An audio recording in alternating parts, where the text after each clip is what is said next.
नमस्कार साथियों, आज हम लोग पढ़ने वाले हैं संधि। यह हिंदी का पहला लेक्चर नहीं है, हिंदी का करीब यह मैक्सिमम लेक्चर हो चुके हैं। प्लेलिस्ट में आकर आप देख सकते हैं। तो हम लोग संधि पढ़ेंगे और पूरा डिटेल में संधि पढ़ेंगे, हर एक चीज़ को, संधि कितने प्रकार के होते हैं, सबके एग्जाम्पल लेकर जो चीज़ें एग्जाम में पूछी गई हैं, बेसिक्स टू हम लोग प्रैक्टिस सेट तक जाएंगे।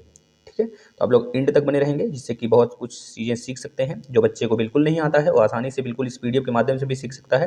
ये पीडीएफ आपको टेलीग्राम पे शेयर कर दिया जाएगा, आप टेलीग्राम ज्वाइन कर लीजिए करंट हेवन का।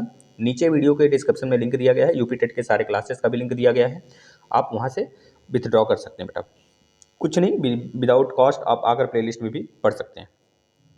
चलिए हम लोग स्टार्ट कर लेते हैं। संधि क्या होता है, शब्द का अर्थ है, संधि शब्द का अर्थ क्या होता है, सम प्लस धा, सम प्लस धा प्लस की। तो इससे क्या हो गया भैया, मेल, मेल या जोड़ हम कहते हैं। संधि का मतलब क्या होता है, मेल या फिर जोड़ होता है। ये सभी बच्चे इससे परिचित होंगे। दो निकटवर्ती वर्णों के परस्पर मेल से जो विकार परिवर्तन होता है, विकार होता है, उसे हम क्या कहते हैं, संधि कहते हैं। ये बात सभी को पता है। आगे देखिए, संस्कृत, हिंदी एवं अन्य भाषाओं में परस्पर स्वरों या फिर वर्णों के मेल से उत्पन्न विकार को हम संधि कहते हैं। ठीक है भाई, याद रखना है इस चीज़ को। चाहे आपको संस्कृत में भी ये चीज़ें पढ़ने को मिलेगा, संधि है आपका चैप्टर। अगर आप सुपर टेट, यूपी टेट या फिर कहीं अदर, अगर जहाँ पे भी संस्कृत हिंदी दोनों साथ में पूछे जाते हैं, वैसे तो मुझे लगता नहीं कि संस्कृत हिंदी दोनों साथ में पूछे जाते होंगे, लेकिन सुपर टेट और यूपी टेट में जो बच्चा अगर संस्कृत के साथ हिंदी भी लेता है, उसके लिए संधि का बहुत ही ज़्यादा इंपॉर्टेंट वीडियो रहने वाला है। क्योंकि उनके दोनों सब्जेक्ट, संस्कृत भी और हिंदी भी, दोनों में संधि है। तो चीज़ें तैयार हो जाएंगी उनकी, और आप लोग डेडिकेशन के साथ भाई लग जाओ, अभी से लग जाओ, नहीं तो फिर बाद में पछताने से कुछ नहीं होगा। ठीक है ना, चीज़ें चलिए बदल जाएंगी पूरी की पूरी। तो आप लोग लगे रहेंगे तभी जाके आगे आने वाली वैकेंसी जो बहुत जल्द आपके सामने दिखने वाली है यूपी टेट के बाद, तो आपके सामने आएगा, और आप लोग अभी से लगे रहेंगे तो ही सीट ले पाएंगे, है ना। देखिए, जैसे कि संस्कृत और हिंदी में जैसे हम देख रहे हैं यहाँ पर मेल हुआ है दो शब्दों का। ठीक है भाई, सम प्लस तोष तो क्या बना, संतोष बना। देव प्लस इंद्र बना देवेंद्र। भानु प्लस उदय तो भानु उदय बना। अब आगे देखते हैं, संधि के नियम हैं कुछ, तो सारे नियमों को हम देखेंगे एक एक करके। तो भारतीय भाषाओं में ही नहीं है, बल्कि मतलब और कई सारे लैंग्वेज में इनका कहना है कि हमें देखने को मिल सकता है। तो आप पीडीएफ के माध्यम से पढ़ लेंगे इसको। आगे देखिए, जिस प्रकार से नीला और लाल मिलाकर बैगनी रंग बन जाता है, उसी प्रकार संधि का प्राकृतिक या सहज क्रिया है ना। जो संधि है एक, वो एक प्राकृतिक या फिर सहज क्रिया है, जिसको हम लोग आसानी से अपने प्रकृति में देख सकते हैं। देखिए, संधि के कुछ भेद हैं भाई। संधि के 3 प्रकार होते हैं। भेद के अंदर आ गए, संधि के 3 प्रकार होते हैं, स्वर संधि, व्यंजन संधि और विसर्ग संधि, है ना। तो स्वर संधि को हम लोग क्या कहते हैं भाई, स्वर संधि को हम अच संधि कहते हैं, और हल संधि कहते हैं व्यंजन संधि को। इस तरह से आप इसको भी याद रख सकते हैं। बाय द वे, कभी पूछ लिया तो अदर बच्चों के पीछे आप आगे रहोगे। चलिए नेक्स्ट, स्वर संधि किसे कहते हैं। स्वर संधि का मतलब दो स्वरों का मेल जहाँ पे हो, दो स्वरों के मेल से उत्पन्न विकार को हम क्या कहते हैं, स्वर संधि कहते हैं। स्वर संधि में आप देख सकते हैं, जैसे विद्याधन आलय तो बना विद्यालय। अभी आगे पूरा डिटेल में हम लोग बात करेंगे स्वर संधि में। स्वर संधि के भी प्रकार होते हैं। स्वर संधि के कितने प्रकार होते हैं तो बताएंगे आप, 5 प्रकार के होते हैं। स्वर संधि कितने प्रकार के होते हैं, 5 प्रकार के होते हैं। स्वर संधि 5 प्रकार के होते हैं, पांचों को क्रम से ही याद रखना है आपको सॉरी, क्रम से ही याद रखने हैं आपको सारी चीज़ें। देखिए, दीर्घ संधि, गुण संधि, वृद्धि संधि, यण संधि, अयादि संधि, इसको बार बार रिवाइज करिए, पांचों को क्रम से याद रखिए। बहुत बार क्या होता है, बच्चों से पूछा जाता है संधि कितने प्रकार के होते हैं, तो बच्चे 5 प्रकार लगा के चले आते हैं, क्योंकि वह स्वर संधि के बारे में ही नॉलेज लिए होते हैं। इस वजह से गलत नहीं करना भाई हमें। ठीक है, बताइए दीर्घ संधि, इसमें पहला, स्वर संधि में पहला क्या है, दीर्घ संधि। वैसे मोस्ट इंपॉर्टेंट आपका है, तीनों संधि हमको पढ़ने हैं, लेकिन तीनों संधि में सबसे ज़्यादा जो इंपॉर्टेंट है भाई आपका स्वर संधि ही है। तो यहाँ से काफ़ी मैक्सिमम प्रश्न बनते घुमा घुमा के। दीर्घ संधि देखिए, दीर्घ संधि का जो सूत्र है आप याद रखेंगे, ये संस्कृत में भी पूछ लिया जाएगा आपसे। अक स्वर्ण दीर्घ, अक स्वर्ण दीर्घ याद रखेंगे, अर्थात एक प्रत्याहार के बाद उसका स्वर्ण आए तो दोनों मिलकर दीर्घ बन जाते हैं। यानी अ प्लस आ मिलकर आ बनेगा, चाहे अ प्लस अ मिलकर, मतलब इसका प्रत्याहार, अ का प्रत्याहार क्या होगा भैया, चाहे अ होगा चाहे आ होगा, यह दोनों मिलकर हमेशा दीर्घ वर्ण बनाएगा। इसी प्रकार से ई का प्रत्याहार, ई बड़ी ई के साथ मिले चाहे छोटी ई के साथ मिले, हमेशा बड़ी ई बनेगा। इसी प्रकार ऊ, छोटा ऊ बड़ा ऊ के साथ मिलेगा तो हमेशा बड़ा ऊ यानी दीर्घ बनेगा। इस बात को याद रखना, दीर्घ बनेगा। ये चीज़ें अब आपको आगे दिखाते हैं, देखिए प्रैक्टिकली। पहला है अ आ और अ आ, छोटा बड़ा, छोटा बड़ा, या फिर बड़ा बड़ा, या फिर छोटा छोटा, मिलकर हमेशा बड़ा बनेगा ना। पहला यह हो गया। दूसरा देखते हैं, पहले पे एग्जाम्पल देख लेते हैं कुछ। देखिए, अ का एग्जाम्पल कुछ भाई इस तरह से पीडीएफ बनाया गया है आपके सामने, आप इसको अच्छे से रिवाइज करेंगे, डाउनलोड कर सकते हैं, यहाँ से भी देख सकते हैं। धर्म प्लस अर्थ, धर्मार्थ बना, क्या बना, धर्मार्थ बना। ठीक है भाई। अगर उसमें भी आ जोड़ देंगे तो आप कुछ और बनेगा। धर्मार्थ बना ना भाई, जैसे हिम प्लस आलय, हिम प्लस आलय से हिमालय बना, पुस्तक प्लस आलय से पुस्तकालय बना, विद्या प्लस अर्थी से क्या बना, विद्यार्थी बना, क्योंकि इसमें अ प्लस आ मिला हुआ है। विद्याधन आलय से विद्यालय बना, इसमें क्या मिला है, आ प्लस आ मिला हुआ है तो आ बना। तो सब में आप देख रहे हैं आ बन रहा है। इसी प्रकार से ई है, बड़ी छोटी मिलकर बड़ी ही बनेगा हमेशा। इसमें देखते हैं एक एक करके, छोटी छोटी मिलकर बड़ी बनी। रवि प्लस इंद्र मिलकर रविंद्र बना, क्या बना भैया, रविंद्र बना। मुनि प्लस इंद्र मिलकर मुनीन्द्र बना, आप देख सकते हैं छोटी बड़ी मिलकर बड़ी बनेगा यहाँ पर। गिरी प्लस ईस मिलकर गिरीश बना, मुनि प्लस ईस मिलकर मुनीस बना। इस प्रकार से आप देख रहे हैं कि स्वर संधि में जो पहला संधि है दीर्घ संधि, उसमें समान वर्ण है, मतलब समान स्वर हैं, छोटी छोटी बड़ी बड़ी, छोटी बड़ी बड़ी छोटी। अगर इस प्रकार से आए तो हमेशा दीर्घ वाला बनता है। तो इस बात को याद रखना, हमेशा समान स्वर मिलेंगे इसमें, बस छोटी बड़ी करके, छोटा बड़ा करके तो हमेशा बड़ा वाला बनेगा, यानी दीर्घ बनेगा।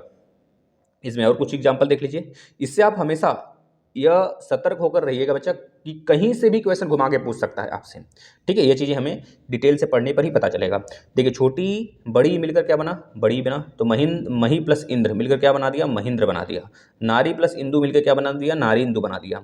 बड़ी बड़ी मिलकर बड़ाई बना। नदी प्लस ईस मिलकर नदीस बना। मही प्लस ईस मिलकर महिष बना। तो बड़ी ई यहाँ पे मिला हुआ है। तो आपसे कभी भी कुछ भी पूछ सकता है। महिष दे दिया, बोला बताओ कौन सी संधि है, तो आपको बताना होगा दीर्घ संधि है, ठीक है भाई। चलिए अब ऊ से पढ़ते हैं। छोटा ऊ बड़ा ऊ मिलकर हमेशा क्या बनेगा, बड़ा ऊ ही मिलेगा हमें। देख लीजिए इससे प्रश्न, देखिए इससे भानु प्लस उदय भानु उदय बना। विदु प्लस उदय विदुदय बना, है ना। उर्मी प्लस लघु लघु प्लस उर्मी लघु उर्मी बना। आप देख रहे हैं ना भाई, यहाँ पे सिंधु प्लस उर्मी तो सिंधुर्मी बना। तो देख रहे हैं बड़ा ऊ है। छोटा ऊ बड़ा ऊ मिलकर क्या बना रहा है भैया, बड़ा ऊ बना रहा है। वधु प्लस उत्सव तो वधुत्सव बना। वधु प्लस उल्लेख तो वधुल्लेख बना। तो आप इस चीज़ को देखते चलिए। छोटा ऊ हो गया, बड़ा ऊ बड़ा ऊ, छोटा ऊ हो गया, छोटा ऊ बड़ा हो गया। तो अब बड़ा ऊ बड़ा ऊ यानी दीर्घ स्वर मिलकर दीर्घ बना, ठीक है भाई। तो भू प्लस ऊर्ध्व भूर्ध्व बना। याद रखेंगे वधु प्लस ऊर्जा वधुर्जा बना। इस बात को आप देख रहे हैं, गौर से फरमाइएगा भाई। गुण संधि में आ जाइए। गुण संधि में देखते हैं हम लोग। गुण संधि में क्या है, इसमें अ और आ के आगे ई और ई आए तो हमेशा याद रखेंगे ए बनेगा। बस हमारा छोटा सा बात याद रखिए, अगर आ के साथ छोटी बड़ी ई आ जाता है तो ए बनेगा। अगर आ के साथ ही छोटा ऊ बड़ा ऊ आता है तो क्या बनेगा, ओ बनेगा। अगर आ के साथ री आता है तो अर बनेगा। मतलब एक बार हम इसको लिख के समझाते हैं आप सभी को, देखिएगा। अगर अ और आ के साथ क्या आ जाए, छोटी आ जाए चाहे बड़ी आ जाए, छोटी चाहे बड़ी आ जाए, तो क्या बनेगा, हमेशा ए बनेगा। अय नहीं, ए बनेगा भाई, याद रखना। अय में कहेंगे तो दूसरे में चला जाएगा। और छोटा अ बड़ा आ के साथ अगर छोटा ऊ आ जाए या फिर बड़ा ऊ आ जाए तो हमेशा क्या बनेगा, ओ बनेगा। ओ नहीं, ओ बनेगा, याद रखना है।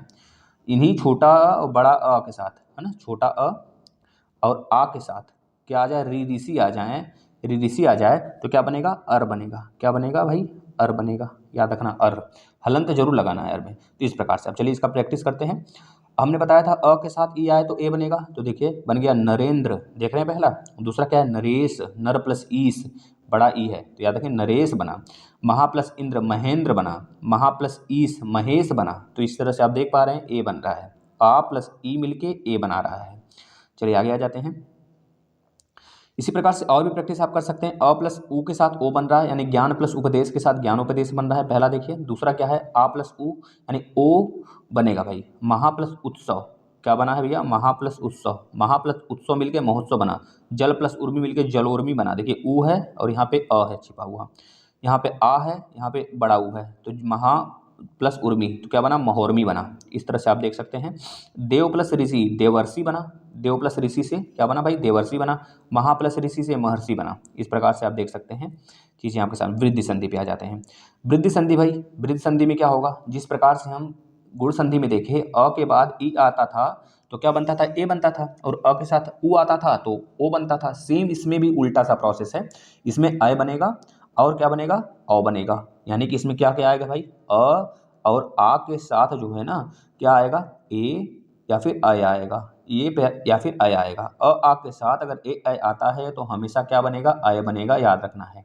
अगर अ और आ के साथ क्या आ जाए, ओ और औ आ जाए, ओ और औ आ जाए तो हमेशा औ बनेगा, इस बात को याद रखना। इसके पहले गुण संधि में क्या बनता था, ए और ओ बनता था, लेकिन वृद्धि संधि में ए और औ बनेगा, याद रखना है बस ये दोनों चीज़, ठीक है। इसके बाद आप कुछ भी कर लो, क्योंकि डायरेक्ट ये भी एग्जाम में पूछ सकता है, अगर अ के साथ ए आए तो बताइए कौन सी संधि है, तो आपको बताना होगा वृद्धि संधि है भाई, ठीक है ना। अब देखिए आगे, अ प्लस ए मिलके ए बना रहा है, क्या बना रहा है भाई, अ प्लस ए मिलके ए बना रहा है, एक प्लस एक मिलके एकाएक बना, अ प्लस अय मिलके क्या बना, अय बना, यानी कि मत प्लस एक के मिलके मत एक के बना, देख सकते हैं अय बना ना भाई। इसी प्रकार से आ प्लस ए मिलके अय बना रहा है, मतलब सदा आ है, इसमें ए है, तो आ और ए मिला तो अय बना, यानी सदैव बना। इसी प्रकार से महा प्लस ऐश्वर्य महेश्वर्य बना, तो आप देख सकते हैं इसमें ना। इसी प्रकार से आगे आ जाते हैं जब हम लोग, तो आ प्लस ओ मिलता है, जब आ प्लस ओ मिलेगा तो औ बनेगा, क्या बनेगा भाई, औ बनेगा, आप देख रहे हैं ना। इसी प्रकार से यहाँ पर वन प्लस औषधि मिला तो वन औषधि बना, तो सेम यहाँ पर अ है, यहाँ पर औ है तो औ बना, तो महा प्लस औषधि बना मिला तो महाऔषधि मिला। तो इस तरह से आप देख सकते हैं इसको कि क्या चीज़ें बन रहा है, क्या चीज़ें यहाँ पे बनी, बस बेसिक अगर क्लियर है तो आप बनाते चलो, ठीक है ना। प्रैक्टिस करिए ज़्यादा से ज़्यादा, प्रैक्टिस सेशन हम लेकर आएंगे। परम प्लस औषध मिलके परम औषध बना, है ना। महा प्लस औषध मिलके महौषध बना, औ बना, ठीक है ना भाई। तो हमें अ प्लस औ के साथ औ बनाना है, आ प्लस औ के साथ भी औ बनाना है, ठीक है। अ प्लस ए के साथ आय बनाना है, और अ प्लस आय के साथ भी हमें आय बनाना है। तो ध्यान से सुने होंगे चीज़ों को, तो बहुत ही परफेक्टली कर सकते हैं। ईयड़ संधि आ जाते हैं, ईयड़ संधि में क्या बनेगा, पहले ये ध्यान में रख लो, ईयड़ संधि में क्या बनेगा, पहले ये चीज़ हमें पता होना चाहिए।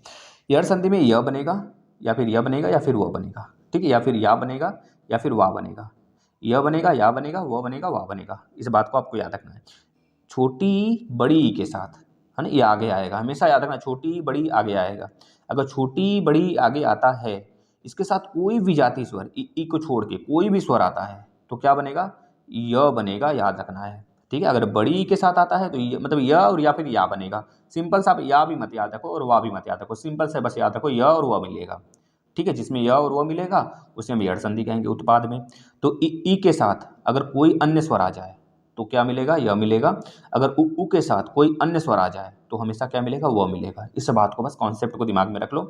एक री ऋषि वाला है, री ऋषि में क्या होता है, री ऋषि में री ऋषि के आगे, ऋषि के आगे कोई भी विजाति स्वर आ जाए तो अर बनेगा, अर का मतलब र बनेगा भाई, अर नहीं र बनेगा, हलंत, मतलब कि एक तरह से व्यंजन वाला र बनेगा, जिसमें स्वर का मात्रा नहीं रहेगा। तो अब देखिए इसमें हम लोग कुछ एग्जाम्पल करते हैं, जैसे देखिए ई के साथ, ई के बाद क्या आया है, आ गया, तो क्या मिला, अ मिला, यानी कि आप देख रहे हो यदि प्लस अपी, यदि प्लस अपी, छोटी प्लस अ मिलकर यद्यपि बनाया, यह बना दिया।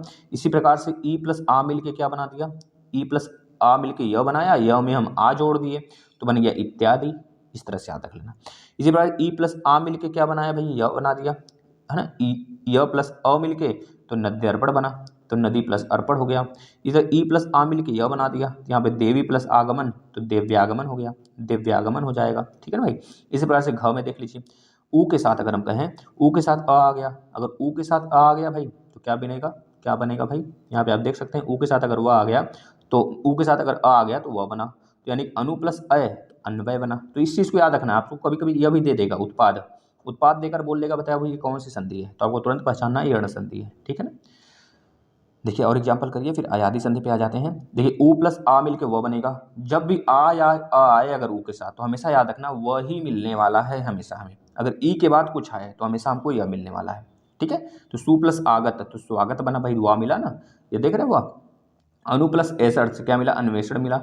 पितृ प्लस आज्ञा से पित्राज्ञा मिला। इस तरह से आप देख सकते हैं, इस वजह से हम कह रहे हैं चैनल को तुरंत सब्सक्राइब करिए, ऐसे ही सारे लेक्चर आपको मिलेंगे, ठीक है भाई। अयाद संधि, अयाद संधि में क्या होता है भाई, इसमें आय और आओ मिलता है।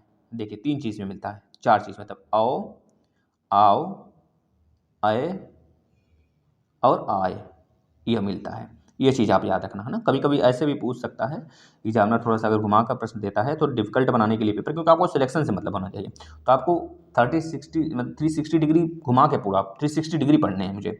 तो अयादि संधि में ए अय और ओ और आओ से परे किसी भी स्वर के होने पर क्रमशः अय, आय, औ और आओ हो जाता है, इसे अयादि संधि कहते हैं। यह बात याद रखना। जैसे देखिए आप एग्जाम्पल समझिए, एग्जाम्पल से फटाफट समझ में आता है कोई चीज़। ए प्लस अय बना, तो इस तरह से ने प्लस अन आया तो नयन बना, इसमें अयन अय छिपा हुआ है। इसी प्रकार से ए प्लस अ मिलकर आय बना, तो आप देख रहे हो गय प्लस अक में गायक, आय इसमें छिपा हुआ आय। इसी पर ओ प्लस नहीं औ, इसे क्या बोलेंगे, ओ बोलेंगे। ओ प्लस अ मिलके क्या बना, तो क्या बना भैया, औ मिला। तो इसको हम कह देंगे पो प्लस अन, मतलब पवन हो गया। तो याद रखना, पवन बोल दिया, पवन दे दिया एग्जाम्पल में, मतलब ऑप्शन में, सॉरी क्वेश्चन में, तो आपसे पूछ लिया बताओ कौन सी संधि है, तो तुरंत आपको पहचानना है भाई अयादि संधि है, ठीक है ना। औ प्लस अ मिलके आओ मिला, तो पाओ प्लस अक मिलके पावक बनेगा। आओ प्लस ई मिलके आओ मिला, तो क्या मिला भैया, नौ प्लस इक मिलके नाविक बनेगा। इस प्रकार से आप देख सकते हैं, हम आपको एग्जाम्पल से भी समझा दिए। अब व्यंजन संधि की तरफ हम आते हैं। व्यंजन संधि में बहुत कम एग्जाम्पल है, फटाफट समझ लेंगे। इसमें बस आपको देखते चलना है। व्यंजन, जैसे स्वर संधि में क्या था, स्वर स्वर ही होते थे दोनों तरफ। व्यंजन संधि में क्या होगा, एक तरफ व्यंजन होगा और दूसरी तरफ स्वर भी हो सकता है, ठीक है। व्यंजन, व्यंजन और प्लस स्वर भी हो सकता है। इसी प्रकार से स्वर प्लस व्यंजन भी हो सकता है, और व्यंजन इंटू मतलब व्यंजन प्लस व्यंजन भी हो सकता है, उसे कहते हैं व्यंजन संधि, ठीक है। बस इतना समझना। जैसे कि शरत प्लस चंद्र, देखिए हलंत आ गया, जैसे आधा आपको दिखेगा कहीं ना कहीं, दोनों तरफ में से किसी एक तरफ भी आधा दिख गया, तो समझ लीजिएगा यह कौन सी संधि अगर पूछा है तो बताएंगे तुरंत व्यंजन संधि है। व्यंजन संधि में कई प्रकार नहीं होते हैं, व्यंजन संधि में थोड़ा सा हमें समझ बनाना होता है। जैसे कि जहाँ पे त आता है ना, लोग ट्रिक बताते हैं सच्चंद्र, लेकिन ये फेल हो जाता है कहीं, शरद चंद्र होता है, कहीं उज्ज्वल आ गया तो उत्त प्लस, यहाँ पे त आया है तो त से ज भी बनता है और च भी बनता है, तो कहीं ना कहीं इसको प्रैक्टिस पे आधारित है व्यंजन संधि, हम तो यही कहेंगे। प्रैक्टिस करिए आप समझ जाएंगे, प्रैक्टिस करने से आदत बन जाएगा आपको व्यंजन संधि याद रखना। देखिए इसमें बहुत सारे ट्रिक दिए हैं, तो इस ट्रिक को आप पढ़िएगा।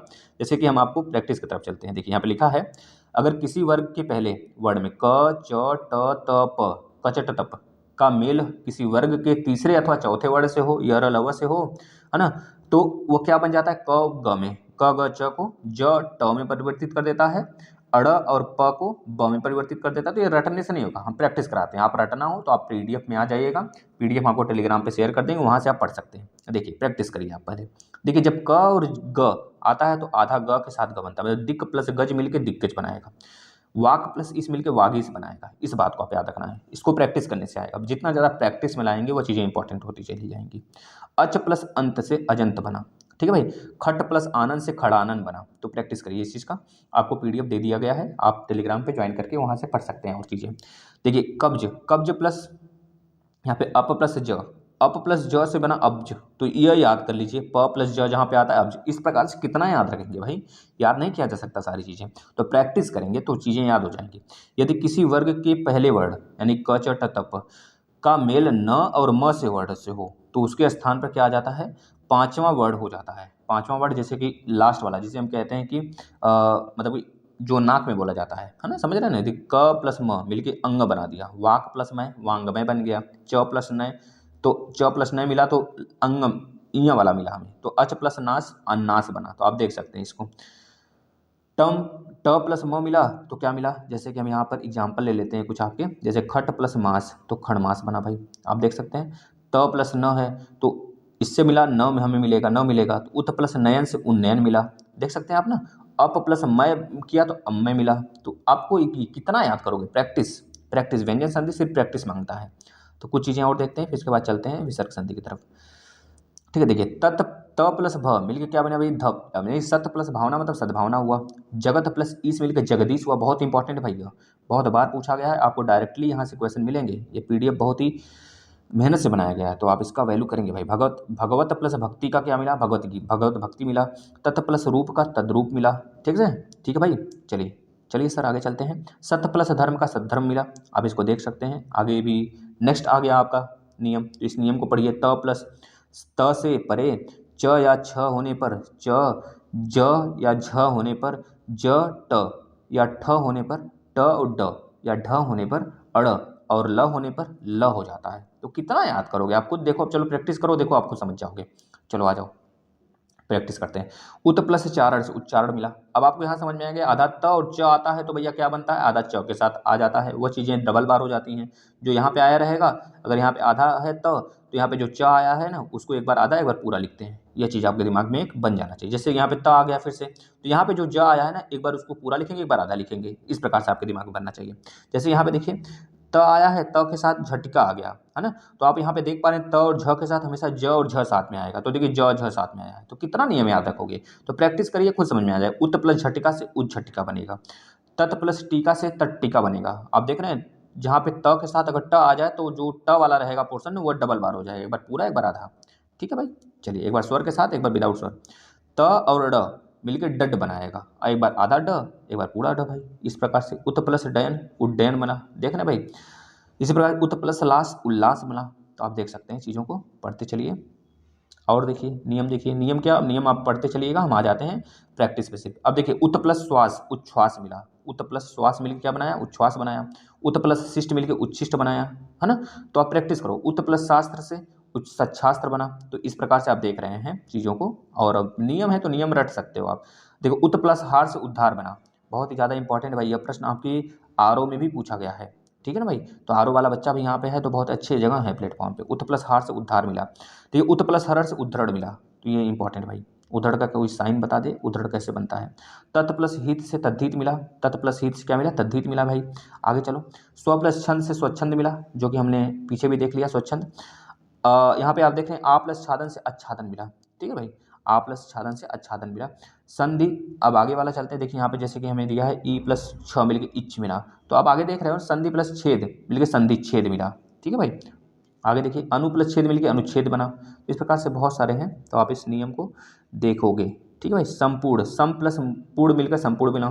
तो इस तरह से चलिए प्रैक्टिस करते हैं। और देखिए भाई, अब आ गया म और च का नियम। म और च के नियम में आपको याद रखना है, यदि म के बाद क आ जाए, क से म तक कोई भी व्यंजन हो, तो हमेशा किस में बनेगा, आधा म के अनुसार बदल दिया जाएगा। यानी कि किम प्लस चित तो किंचित बना, देख रहे हैं ना। इसी प्रकार से किम प्लस कर तो किंकर बनेगा। तो आप देख सकते हैं यहाँ पर सम प्लस कल्प संकल्प बनेगा, सम प्लस कल्प संकल्प बनेगा। सम प्लस चय संचय बनेगा। सम प्लस तोष संतोष बनेगा, ठीक है भाई। सम प्लस बंध संबंध बनेगा। तो आपको नियम के साथ वो प्रैक्टिस भी दिया हुआ है, तो आप उसको करते चलिए। संपूर्ण, तो सम प्लस पूर्ण से संपूर्ण बना। तो इस तरह संपूर्ण दे दिया। अब बोला आपसे बताओ भैया कौन सा संधि है। ऑप्शन में स्वर संधि, व्यंजन संधि, विसर्ग संधि सब दिया है, तो आपको पहचानना है थोड़ा सा। इस तरह के प्रश्न हमें बहुत बार पूछे जाते हैं। म के बाद, आधा म के बाद मतलब व्यंजन वाले म के बाद अगर म आ जाए जिसमें स्वर लगा हो, तो वह द्वित्व हो जाता है, मतलब डबल हो जाता है उसका। तो अब इसको याद करिए आप कि भाई म के बाद अगर इस प्रकार से हमको संरचना मिलेगा, तो आधा म के साथ पूरा म हो जाएगा। जैसे कि सम प्लस मति तो सम्मति हो गया। यहाँ पे म और म मिलके क्या बनाए, आधा म और पूरा म। तो सम प्लस मान से सम्मान बना। तो आप इस तरह देख सकते हैं, ठीक। यर लव स स स ह, मतलब कि इसमें आपको कौन कौन सी स्वर दिया गया है भैया, इसमें आपको स स ह दिया गया है, मतलब उसमें व्यंजन दिया गया है। और आपका कौन सा ये व्यंजन है भाई, यह आपका यर लव कौन सी व्यंजन हो जाएगा, बताना जरा। तो यर लव हो गया और स स स ह हो गया, मतलब व्यंजन आपके जो उसमें व्यंजन है। इसको अगर देखा जाए, अगर म के बाद आते हैं ऐसे स्वर, तो क्या बना देगा भैया, वो आधा म बना देगा। इस तरह से समझ लो, इसको याद कर सकते हो, ये अच्छा है नियम। तो सम प्लस योग से संयोग बना। इसी प्रकार सम प्लस रक्षर से संरक्षण बना। तो आप इसको देख सकते हैं, जो यहाँ से आपको सीखने को मिल रहा है। चीज़ें देखते चलिए। तो सम प्लस विधान से संविधान बनेगा। सम प्लस वाद से संवाद बनेगा। सम प्लस सय से संशय बनेगा। सम प्लस लग्न से संलग्न बनेगा भाई। सम प्लस सार से संसार बनेगा। तो आप इसको देख लीजिए। री ऋषि और र और आधा स अगर आता है, तो इसके परे अगर जाए तो आधा न का ड हो जाता है, परंतु च वर्ग ट वर्ग त वर्ग, मतलब तथा तथा न ट ट न, ये वाले सारी चीज़ें आप इसको प्रैक्टिस से समझ लीजिए। इसका नियम आप पढ़ेंगे, ठीक है। पीडीएफ आपको दे दिया जाएगा। परि प्लस नाम से परिणाम बनेगा। प्र प्लस मान से प्रमाण बनेगा। इस तरह से आप देख रहे हैं ना। आगे आ जाइए, नियम पढ़िए। अभि प्लस सेक, क्वेश्चन करिए। अभि प्लस सेक से अभिषेक बना। तो मतलब कि भ के साथ देख रहे हैं स आया हुआ है, तो यहाँ पे देखिए भ के साथ स, तो ये वाला स बन जाएगा, तीसरा वाला, जिसे खटकोण से कहते हैं, मूर्धन्य से कहते हैं, मूर्धा होता है। नी प्लस सिद्ध मिलकर निषिद्ध बना, ठीक है ना। वी प्लस सम मिलकर विषम बना। तो आप इस तरह से इसको याद कर सकते हैं। चलिए विसर्ग संधि की तरफ आ जाते हैं। विसर्ग संधि बहुत ही आसान है भाई। विसर्ग संधि में सिर्फ हमको क्या देख के पहचान लेना है, यह विसर्ग का साइन जो है ना बना हुआ है, इसको देखकर हम पहचान जाएंगे भाई विसर्ग संधि है। तो जैसे मन प्लस अनुकूल तो मनोकूल, मनोनुकूल, ठीक है, मनोनुकूल बना। विसर्ग संधि में अगर पहले अ आ गया और बाद में क्या आ गया भाई, तीसरा चौथा पांचवा वर्ड आ गया, तो यर लव हो जाता है। हो तो विसर्ग का ओ हो जाता है। जैसे कि मना प्लस अनुकूल तो मनोनुकूल, अध प्लस गति तो अधोगति, मना प्लस बल तो मनोबल हो जाता है, ठीक है भाई। इस प्रकार से आप आगे भी देख लीजिए। नी प्लस आहार से निराहार होता है। नी प्लस आशा से निराशा होता है। नी प्लस धन से निर्धन होता है। तो कभी कभी बच्चे परेशान हो जाते हैं, जैसे यहाँ पे दे दिया निराशा, तो बच्चे लगा के आ जाते हैं स्वर संधि में आपका दीर्घ संधि। तो दीर्घ संधि नहीं है भैया, क्योंकि यहाँ पे बच्चों को लिखता है आ, तो नीर प्लस आशा कर देते हैं। नीर प्लस आशा नहीं, नी प्लस आशा है। यह प्रश्न कई बार आरओ में पूछा गया है, कई आपको सुपर टेट में भी पूछ सकता है, यूपी टेट में भी पूछा हुआ है। तो आप देख सकते हो नी प्लस धन से निर्धन होगा। तो ये तो देखने पे लग जाएगा थोड़ा सा कि भाई हाँ, लेकिन फिर भी बच्चे इसमें गलत कर देते हैं, इसको लगा के चले आते हैं व्यंजन संधि। तो नी प्लस धन है तो निर्धन बना है। ठीक है भाई, इस बात को आप ये प्रैक्टिस से ही समझ सकते हैं, नियम पढ़ने से नहीं समझेंगे, क्योंकि व्यंजन संधि के लिए, विसर्ग संधि के लिए आपको नियम नहीं, आपको प्रैक्टिस करना है। और रही बात दीर्घ संधि के लिए, तो उसमें नियम डायरेक्ट पूछ लेता है, तो वो तो याद करने वाला सब्जेक्ट है, उसको याद करेंगे। नी प्लस चल से निश्चल बना, नी प्लस छल से निश्चल बना, दो प्लस शासन से दुस्शासन बना, देख रहे हैं ना। नमा प्लस ते से नमस्ते बना, नी प्लस संतान से निसंतान बनेगा, दूह प्लस साहस से दुस्साहस बनेगा, नमा प्लस ते से नमस्ते, नी प्लस संतान से निसंतान। ठीक है भाई, आगे चलिए। विसर्ग से पहले अगर ई उ आए तो नियम पढ़िएगा, के बाद में क ख ट ठ प फ आए में से कोई वर्ड आए तो उसका क्या हो जाता है, खटकोन वाला सा हो जाता है। भाई कितना याद रखोगे, आप खुद सोचो। तो याद नहीं करना है, हमें प्रैक्टिस करना है। हालांकि जो दीर्घ, जो आपका स्वर संधि है उसके लिए तो नियम के साथ आपको याद करना पड़ेगा, लेकिन विसर्ग संधि और आपका व्यंजन संधि में कुछ नियम याद कर सकते हो, और नहीं तो प्रैक्टिस जरूरी है। नी प्लस कलंक निष्कलंक, चतुष प्लस पाद तो चतुष्पाद, नी प्लस फल तो निष्फल। तो इस प्रकार से आप इसको देख सकते हैं। आगे चलेंगे, नी प्लस रोग से निरोग, नी प्लस रस से नीरस, है ना। यह कौन सा नियम है, नियम पढ़ना चाहें तो पढ़ लीजिए। विसर्ग से पहले अ या फिर आ हो और बाद में कोई भी स्वर आ जाए तो उसका लोप हो जाता है, यानी घट जाता है। जैसे नी प्लस रोग, तो देखिए इसमें क्या हो गया, लोप हुआ हलंत का, तो बन गया निरोग बन गया भाई। ठीक है ना, नी प्लस रस है तो नीरस बन गया, बस हलंत का लोप हो जाता है इसमें, और कुछ नहीं। ठीक है भाई। विसर्ग संधि में यह एक प फ वाला है, प फ विसर्ग में कोई परिवर्तन नहीं होता है। जैसे क ख अथवा प फ होने पर विसर्ग में कोई परिवर्तन नहीं होता, जैसे कि विसर्ग का विसर्ग ही रहता है। जैसे कि यहाँ पे एक एग्जाम्पल दिया है अंतःकरण, तो अंतःकरण ही रहेगा। अगर यहाँ पे प आ जाता तो वह हलंत के साथ ही होता। धन्यवाद आप सभी का, आशा करते हैं वीडियो समझ में आया होगा आपको। ऐसे ही अगर लेक्चर चाहते हैं तो शेयर करिए। इसका पीडीएफ लेने के लिए आप टेलीग्राम पे जुड़ जाइए। यूपी टेट के सारे लेक्चर सभी सब्जेक्ट के कंप्लीट हैं, आप आ जाइए प्लेलिस्ट में या फिर इस वीडियो के नीचे सब मिल जाएंगे। मैथ, हिंदी, ईवीएस और सीडीपी सबके सब कंप्लीट है बेटा। धन्यवाद।